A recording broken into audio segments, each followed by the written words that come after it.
Paul Heggen's with us, and it's going to be windy for a while.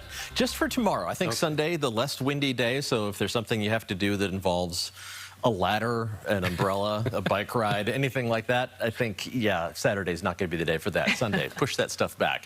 The breezy conditions are going to kick in as the storm system that's going to bring rain to the Pacific Northwest drops into the Great Basin. But it's going to be close enough to us to squeeze the atmosphere, so we're going to see those stronger offshore winds tomorrow. Not as strong as they were on Wednesday, but still noticeable throughout the day. As that system moves away, that area of high pressure gets closer to the coast, and dry weather is going to continue through the weekend, but Sunday should be significantly less windy. This next storm system out over the Pacific is the wild card in the extended forecast. There's an outside chance that it's going to try to bring a couple of showers to the Bay Area Monday, Tuesday, or Wednesday.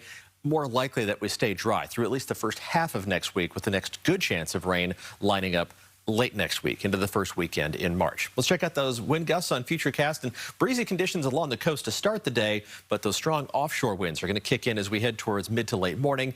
Numerous gusts in the 20 to 30 mile an hour range for the cities around the Bay Area, but you go up in elevation. Some of the peaks could have wind gusts in the 40 to 50 mile an hour range. Now that's not as strong as what we had on Wednesday. It's still enough to move you around on the road, so as you're running errands, make sure you keep both hands on the wheel. Still gusty by 5 o'clock tomorrow evening, but once the sun goes down, the wind should relax fairly quickly. And Sunday, as I mentioned, does not look like it's going to be nearly as windy. That wind is going to disperse plenty of pollen one more day in the medium-high category, and then sky-high Sunday, Monday, and Tuesday, and it's the same three: alder, juniper, and ash. Other types of tree pollen are also quite prevalent in the atmosphere around the Bay Area right now. Looking good as we look to the west from Salesforce Tower. The sun's still up. Sun doesn't go down until 1 minute past 6 o'clock. The next time the sun sets before 6 o'clock will be November 7th, so the days are getting longer. Temperatures have dropped off a little bit in the city, 54 degrees downtown, 59 in San Jose. Otherwise, we're in the low 60s, and that's not bad for the last Friday in February, although it is a little cooler than we were at this point yesterday, anywhere from 2 to 7 degrees cooler than 24 hours ago, but we can handle it. Temperatures tonight are going to drop down into the upper 30s for most inland parts of the Bay Area, with low to mid 40s around the Bay and along the coast. A bit of a chilly start, but we are going to warm up nicely. High temperatures around or slightly above average for this time of year. Upper 50s along the coast. Everybody else in the 60s. It's just a matter of how far into the 60s.